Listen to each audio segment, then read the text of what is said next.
All right, I will entertain a motion to come out of recess. Motion to exit recess? Second? Motion by Councilmember Peterson, second by Councilmember Heeman to come out of recess and continue the committee of a whole meeting. We will start with item E8, employee permit to carry discussion. So for this one, this was just council is requesting a discussion. Did have one question. We had mostly focused on, permit to carry. Is pepper spray considered a weapon in our personnel policy? Like if a worker wanted to carry pepper spray, is that considered a weapon? Travis, would you consider pepper spray? Weapons- The definition is listed, and the definition within the personnel policy says, weapons are defined to include all legal or illegal firearms, switchblade knives, or any other object that has been modified to serve as a weapon or that has the primary purpose of serving as a weapon. So pepper spray would not fit in there. Okay. So they could carry pepper spray right now. Okay. That's good. Any other discussion on this, guys? No, I make a motion to bring it to council. Is your motion to? I mean, no motion, that's right, we, Well, yeah, if your desire is to move it to council, is that with the revised language, removing the red line version that's within your packet? yes. And that was looked at by the attorney, correct? No, that was No? written by me. Okay. By your direction. Okay. I would like to suggest removing entirely. If the state does change the requirements for a carry permit, and this requires a permit, then the language in here would become antiquated versus just deferring to what the state statute already is, Ah, sure. and not having this stuff present. The language in red line removes all of it, if you look at the track changes that I did, but Right. it keeps in there the other weapons, is all that does. Right, so it would read, this excludes firearms for this excludes firearms for employees with a valid permit. But if there is no permits issued because it became a constitutional carry or something like that, then they would not have the permits, so then they'd be excluded. Who have the right to carry? Legally, they could carry, No, I'm Oh. saying, how do you word that then? if they're not, if they have a carry permit and you don't have this language in here, Well, you they just- need a permit to carry in the building regardless of what this language is. I can't carry in this building as a personal person with or without the permit. So the employees would still need to have a permit in order to legally carry within the building.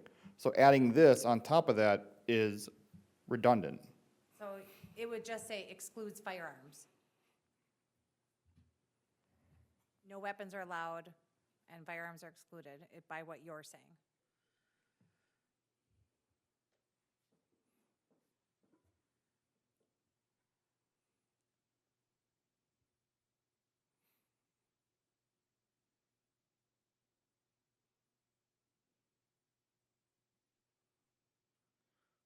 I see what you're saying. So the state has a preclusion on this, so if you let the state determine what happens and all this stuff, you can't carry in this building as an employee, as an elected official, as a private citizen without the permit. So this saying that you can't have a gun in here without a permit is already I state see statute. what you're saying, but I think perception might be a little bit different. And this is just employees. The public can still do. Right. I think I'd rather just leave it the way it is. Just because then nobody gets the wrong idea that they could without, I know that state statute trumps, but we're trying to, I don't know, I just want to be sure about the language, and not have it up to any sort of, it's not really up to interpretation, but it kind of is, and might be in somebody's head, that they don't need to have a valid permit to carry because it's not included in that language. But that's still state law. If It an is. employee was gonna Right, carry in here right, I because- understand. then that's a whole different issue, because now they're doing something else. So more so than violating an employee Sure. policy, they'd be violating state statute. Sure, So where are the teeth at? right. So you wanna take out what word?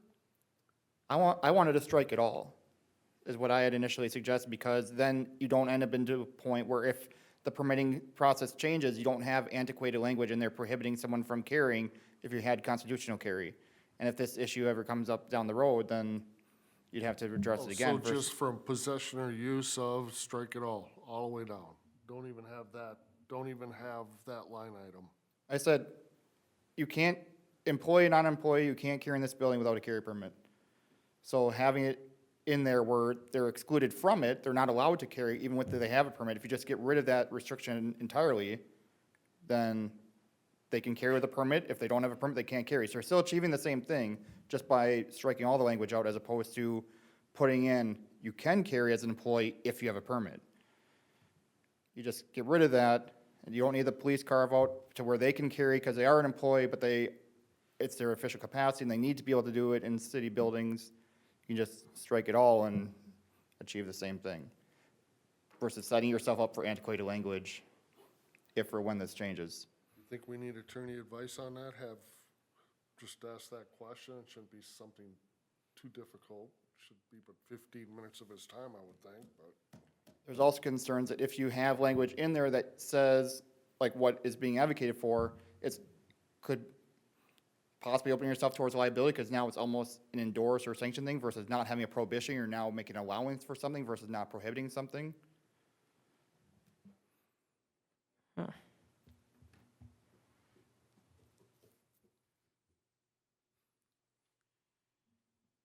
I don't know where to go with this. It's only 3 of us, so. I know.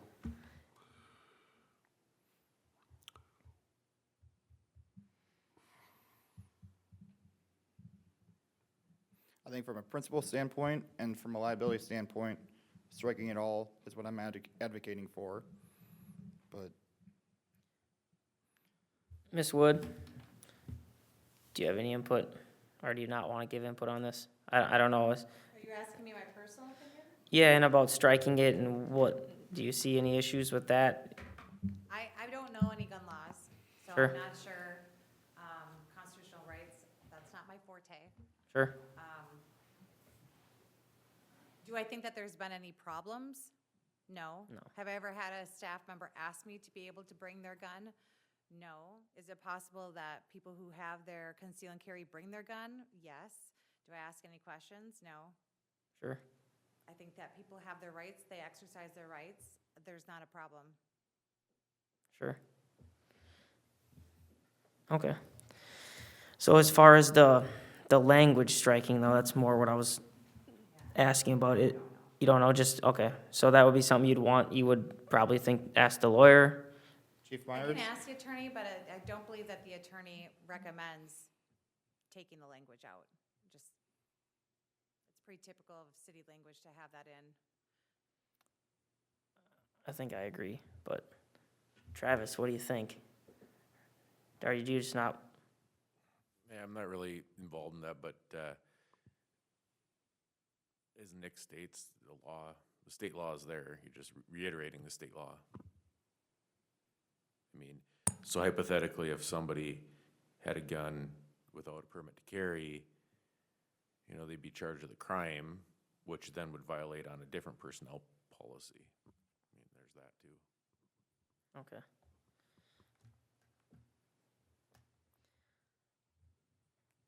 I don't really see a reason to take it out. I get what your point is, but to have it there, it's a small redundancy, but is it really that big of a deal because it's only a couple sentences? And Who's just gonna check the permits and see if they're valid or not? Who's the enforcement mechanism of that policy? so you're saying if it was just left to the state would be forced to enforce it, not The us? state issues the permits, but not, like, if it came up, I don't know. I said, the state preempts it, so it's unnecessary. Right. If it changes, it becomes broken. I think it will change, not if it changes, but I'm optimistic on that. But either way, being a Second Amendment city, like why restrict people from what we say is a God-given inalienable right? Why have any restrictions on that? Well, this wouldn't And our- restrict it, it's just shoring it up in our own language. But I get what you're saying. I Why can is go that either way. necessary? If they have that, then why are we saying you're allowed to do what you're allowed to do? Is it a right they have, or is it something that they're being given? Sure. I see your point. Well, Right for permission, I guess. yeah.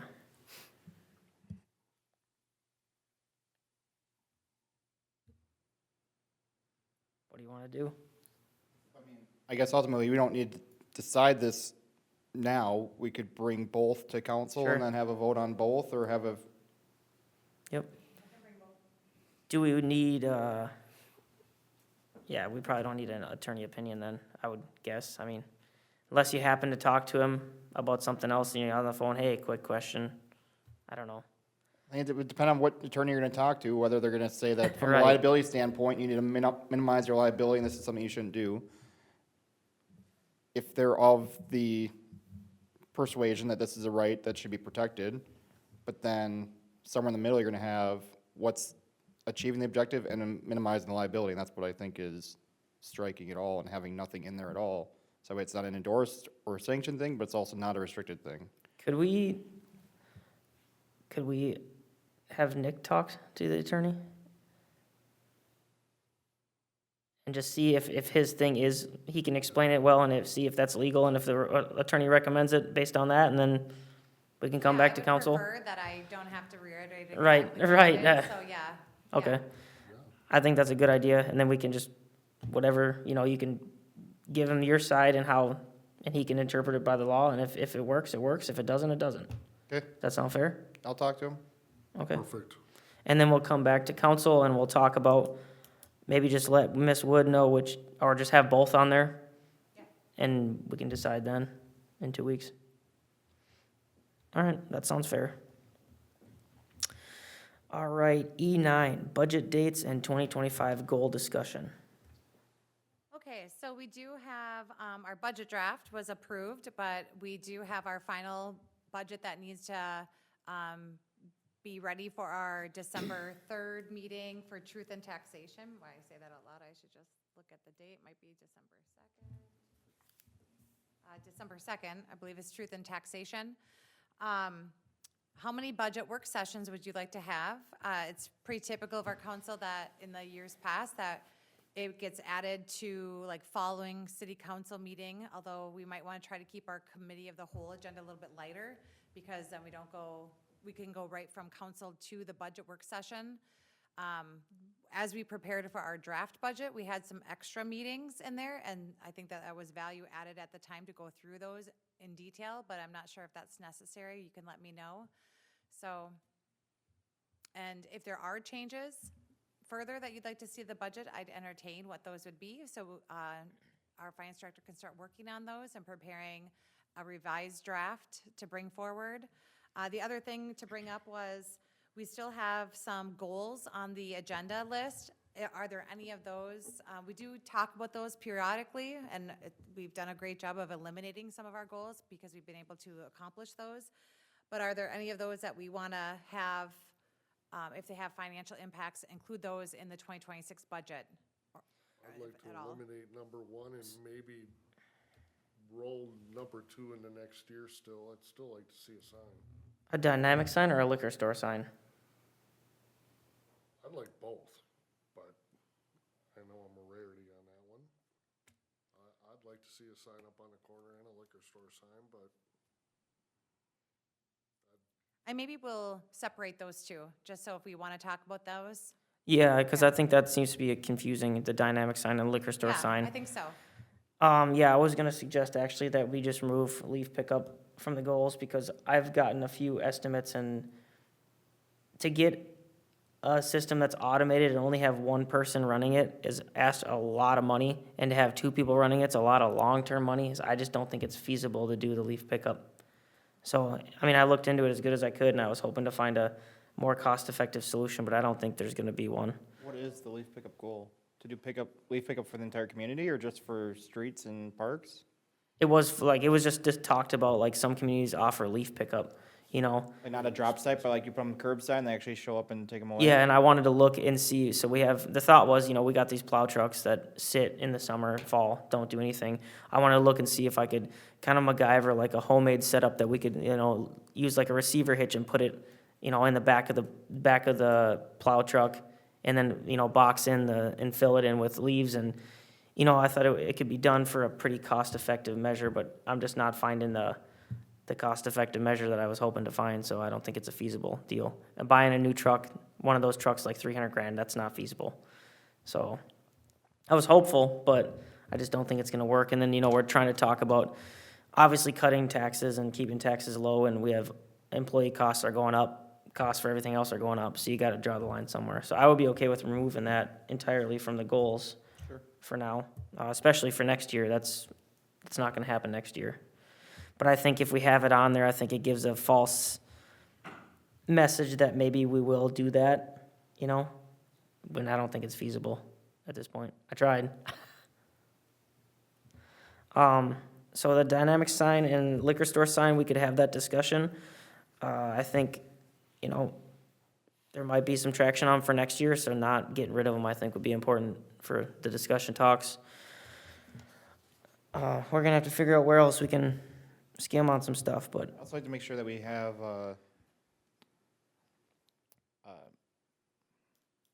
the liquor store direct, Keith yeah, Keith, I was trying to think of his last name. Lusk, Lusk, yeah. Have him present for that, because we were talking about like the ROI, like how, sure. what the actual cost is versus the benefit, and trying to figure that stuff out. So if we do have another sign discussion, I think he has a lot of the answers that we were asking last time we brought it up. Okay. Yeah, especially for the liquor store sign. Yeah. Any other topics of this discussion that you guys can see coming that, or maybe if you think of some, send them? Yeah, and if you have any things that you'd like to see different of the budget or just have budget questions, I really encourage you to meet with Nick Solberg ahead of the meeting. Like I said, he'll bring the draft on. It would be the November 5th meeting, and then he can bring it back on November 18th. But if that is not really teed up for the Truth and Taxation meeting to adopt our final budget, we would need to have some special meetings in there. So the more that we can get for what, if you're looking for making any changes ahead of the November 5th meeting, would be advantageous for timing. Would it be possible to have the one before the November 5th also? No, that's our next meeting. Oh, yeah, it is. Shoot, you're right. Yeah, October's gone. I was thinking I was thinking December 5th. Yeah, no, it's going fast. Okay. Yeah. So we only have 2 meetings Got left it. before, Got it. Do we really need we can add in more, but do we it's up to really you. need a budget session or just a, Nick here and a good conversation or? I mean, definitely the next time around, we need an update on the budget and a good conversation. And then maybe then decide if we want to have a budget session the following week. And we still have another week to do some cuts, or I mean, another meeting, not a week. There'd be one more, yeah. But yeah, I mean, definitely we will want to bring it on the 5th because now that we have final numbers have come in. Yeah. Yeah. And then I think we should have them for both, because then it's not just a council meeting. We can dive into the budget items specifically and focus on that, because it's the most important thing we do. I'd rather have a separate meeting myself for it, but I don't know. No, I agree. Yeah, okay. We need to have one meeting like that, definitely, at least one. And then see what happens for the next one? Is that what you're What I was proposing? saying is, so the next meeting, have Nick give us a really solid update on how he thinks things are looking. So we know if we need to do some more cutting or what we need to do. And then the following and then that meeting decide whether we're gonna have a budget session. Sure. Have it for the following meeting, and we still have another meeting after that, actually 2 but that's cutting it. But we have another meeting after that to, set the final levy, When is the final levy due again? Is it just 26th 26th? of December. If I read right, I read it somewhere, it's on, I don't have that in front of me, unfortunately. It is Okay. possible we Maybe could go to the December 16th meeting without Well, it having must a be set special- prior to December 26th. Okay. So December 16th would be our backup. So you just want to, have the November 5th one, and then at the November 5th meeting, we'll talk about if we want to have another budget session the next meeting, and then that next meeting, we can talk about if we want to have another one or not, type it. or set the final Yeah. at that time. Okay, so a little bit of flexibility. Right, and we still got a spare meeting. if we Sure. Absolutely had to have it. Okay, I was just waiting for things to get closer to the year end because there was a lot of variables this year in our budget that we haven't had in past budgets, so it looks like most of that's all ironed out. And Sounds good. Okay. Yep, I got it. All right. Any other discussion items? Motion to adjourn? Hold on a second, were you guys okay with taking or should we wait for that, taking the leaf pickup out of the goals section on the committee of a whole? Yeah, if that's the cost, Yeah. that's You're not gonna be able to, including labor and all that. like, you're not that's gonna be able to pretty- do it for under $100,000, basically. No. So, I couldn't see that either. nope. It was really expensive. Okay, so take the, Before you go to adjourn, I just want clarification back on that cannabis and the ordinance and the fees. Are we Oh. bringing that back? Because I don't know if we completed that conversation. no, we didn't, you're right. Bring it to the November cow? I thought that's what the plan was. Some people wanted to increase it. We have to find out, I could not find anything, Travis, if you could do more digging on if you can charge for compliance. I read the statute as we were in here. There's nothing in there that says you can charge, so. Is that how it typically- works? You have to, has to say it? Yes, typically. That's why you're charging the registration fee, so. So why is the cost so different between those, between the types of businesses? That's like, it just makes me wonder, why, is there a significantly more enforcement with these other ones that are so much more expensive? Well, some of those businesses allow you to do some of those smaller things together, like, it's like one license that lets you do multiple things. 5 things. So I think that that's why, and some of them allow you to have multiple locations. Right. So if you were to have 5 different things, would that be 5 different compliance checks, or would that just be one? Well, I think their business is one. Well, 5 locations, per locations, but like if they're on one site have a retail store along with manufacturing of it, you're gonna inspect both while you're there. It's probably one inspection. Would there be 2 different processes though? One for inspecting the sale and one for inspecting the manufacturing? You know, I don't know if that's clearly defined. I mean, it says like they have to make sure that the labeling and, things are correct, but I'm not sure what the enforcement is for like the growers. Exactly. Yeah. So you guys, can we really try and find that information out? How, they gotta have some sort of regulation done, right? I mean, we can have the chief look into it. Yeah, so next month we come back with some actual numbers. They gotta have something written somewhere, I would think. I don't know. That's this whole, statute is a little messy. So absolute worst case scenario, we have 5 more cannabis businesses come in and they pay their first year of $500. Next year, would we be set up, if we ended up changing one of those to $5,000 because it takes absorbent amount of enforcement, we could do that, right? I believe so. Once you change city code, if you did it mid-year, and, you know, you adopt your fee schedule, it might not be till the next year. Right, or that's something like that, but yes, I mean, they have to comply with whatever the rules are. Having said that, we should double check with statute that there's no like grandfather clause. Right. When they got in, but I haven't seen that, but doesn't mean it doesn't exist. And what fee- Like- But I will say, Jaden gets a lot of phone calls because so many cities are regulating the number of businesses. Right. She vets out a lot of phone calls of what can be done here, and So I get a lot of them too. I bet. It's gonna be a hot ticket item here. So I don't know if we wanna look into that at all with any sort of ordinance change with how many? I told you earlier, I'm good with that. With the ordinance change on how many? Oh, Or you just wanna, you said maximize the fees, or didn't you? right. But I'm good with how many too, now that we, The laws have changed on us. I don't know. That's a full discussion with all the council members, but maybe next, or you got something? Yeah, just, I pulled up the last direction we kinda got, not saying there's not gonna be more, but talks about, must do compliance checks on cannabis and hemp businesses holding a retail registration. So it laid that out there. Just retail. Yeah, on that, not saying there's not more, but there, and it's similar to the alcohol and tobacco compliance checks, what they're looking for is age compliance. Yep. Cause they So even have really, a the form. state's supposed to be doing the regulating, because even if you find that a business is not in compliance, they're supposed to turn it into OCM, right? So hopefully they're doing their own.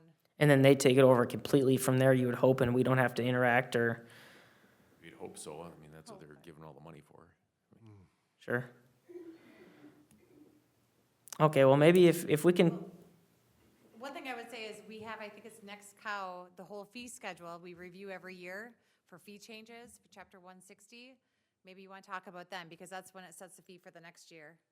okay, yeah, maybe we can get some more concrete information on what is involved with enforcement of all the different ones. They gotta have something written somewhere. I would like to know, you know, it's like liquor, liquor store can't go to Costco and buy 20 cases of liquor and sell it at their liquor store. Everything's regulated. But with the cannabis business, I don't see where that's regulated, and that's where my concern is. And there has to be better regulation on that, somebody who has cannabis store in town doesn't have, you know, 5 or 6 of his friends, getting them product other than getting it through the normal channels. I don't know what the regulations are on that, so yeah, I would like to know what responsibility we have and who has that responsibility and how often is it enforced. All right, so Travis, you got some homework to do on that. Yeah, That'll I be- mean, kind of what Ms. Wood was saying, there's a complaint form that we fill out. I mean, we've gotten that far so far. They give us the local government complaint, so if there's a violation, you complain as the local government entity to the state, which is kind of odd, but that's there. Not saying that they have, I don't know if they have their own investigation people too, I'm assuming. It's a mess. The whole thing from the beginning. How's that municipal sound? Just kidding. Okay, All right, well, maybe next month we'll have some more clarity on that and we can roll it in again, so. Any other discussion or questions? I'll make a motion to adjourn if you guys are good. Second. Motion adjourned by Councilmember Heeman, second by Councilmember Peterson. All in favor, say aye. Aye. Any opposed? Motion carries 3-0. We are adjourned. Did we even really get anything out of that?